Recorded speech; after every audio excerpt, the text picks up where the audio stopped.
I think people, even with religion, and we say evangelicals thinking that, it's diehard, but people's morality is malleable.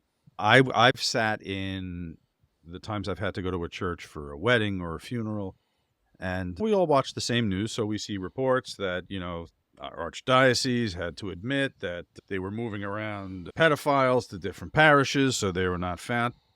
This is in all the news that everyone in the church watches.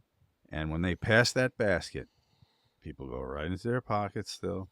They put the money in, even though they've just been shown what some of that money is going to do.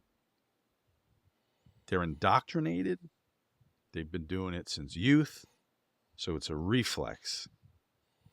Morality's out of the equation for many people. I remember when we were kids and, give you like envelopes, to put in the basket. Yes, yeah. And then I remember that it changed and it actually showed almost like the ones that in a birthday card that the face would show of what the denomination was. Yes, it was cut in the front. So in other words, like if you were throwing a single in there and you dropped it in, the guy next to you knew, like, oh, you dropped in a little single, huh, buddy? And I was just, and I just thought back to that, and I was just like, wow, man, they were trying to operantly condition me like then. And it was like, like my dad would usually drop it in, but it was a big deal if he let you drop the cash in. You felt like a big man. Yeah, right? Boom. Did you go up and eat the God cookie? Nope. You didn't eat the cracker? No. What was the? Methodist. Methodist, okay. They had communion. They did have communion. They had the wine too? Yeah. Never got that. Everybody drinking out of the same cup. Does that still go on after COVID? With the big wipe, the big tissue that they would just wipe the freaking rim of the glass with. I used to always, my son went to Catholic school for 2 years down here because there was so much transient, because we're on beachside and there were so many kids that were living in hotels and motels. Mm-hmm. Man, there was no private schools around us. So we sent him to a Catholic school. It was kind of cool because they had uniforms. Like he could wear a white or a blue polo shirt and it had the little, logo of the school. Mm-hmm. And he could wear long blue pants or shorts or blue shorts.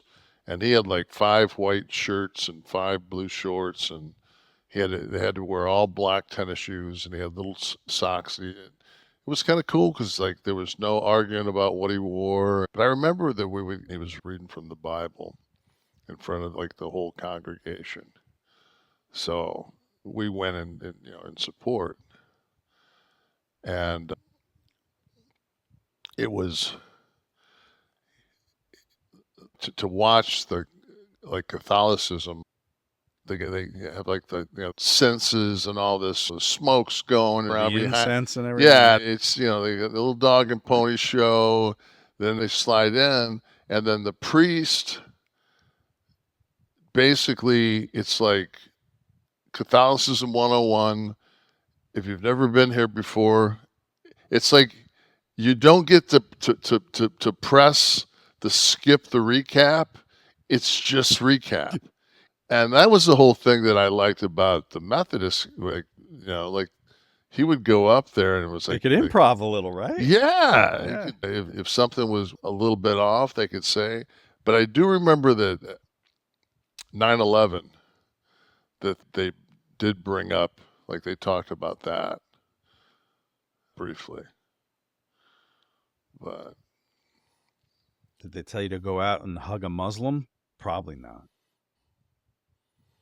Have you ever seen the clip? It's the cat that plays Borat, and he goes to this. Oh, I love him, Sacha Baron Cohen. Yeah, and he goes to this. He's in a town in Kentucky or something like that.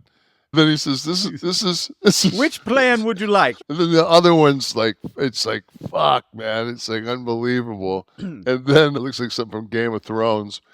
And then he says, "This is what your neighborhood look like," and it's all Muslims, and boy, that's why we all got. That's why you said don't bring no guns, right? I'm thinking, man, what a fucked up What a fucked up world we live in.